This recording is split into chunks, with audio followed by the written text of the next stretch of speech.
আসসালামু আলাইকুম রহমতুল্লাহ। যে যেখান থেকে আজকে টিউটোরিয়ালটি দেখছেন সবার উপর আল্লাহ তাআলার শান্তি বর্ষিত হোক। আজকে আমরা একটি নতুন বিষয় নিয়ে আলোচনা করব।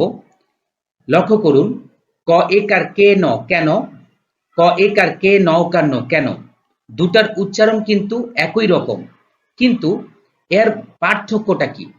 এই দুটা শব্দ আমরা কোন ক্ষেত্রে কোন শব্দটা ব্যবহার করব, আমরা সেই বিষয় নিয়ে আজকে আমরা আলোচনা করব ইনশাআল্লাহ। ক একার কে ন কেন, কেন এর ইংরেজি প্রতিশব্দ হচ্ছে হোয়াই। কেন এর আবিধানিক অর্থ হচ্ছে কি কারণে বা কি জন্যে, অর্থাৎ কোনো কিছুর কারণ বা উদ্দেশ্য জানতে আমরা কেন, ক একার কেন কেন ব্যবহার করে থাকি। একটি উদাহরণ দিলে আমরা জিনিসটা আরো ভালো করে বুঝবো। লক্ষ্য করুন, তুমি কেন এখানে এলে। দেখেন এখানে বানানটা ব্যবহৃত হয়েছে, ক একার কেন কেন, এই বানানটি ব্যবহৃত হয়েছে।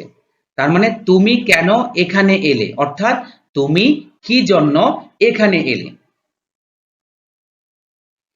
ক একার কেন কেন, কেন এর মতো হোয়াই হিসেবে আপনি ক একার কে নৌকান্ন কেন, এই কেনকে কখনোই ব্যবহার করতে পারবেন না। ব্যবহার করলে সেটা হবে চরম ভুল। তাহলে এখন আমাদের প্রশ্ন জাগে যে কেন শব্দের অর্থ কি? তাহলে আমরা দেখে নেই। ক একার কে নৌকান্ন কেন, এরকম যখন বানান হবে এই শব্দের অর্থ হচ্ছে কোনো কিছু ক্রয় বা কিনতে বলা।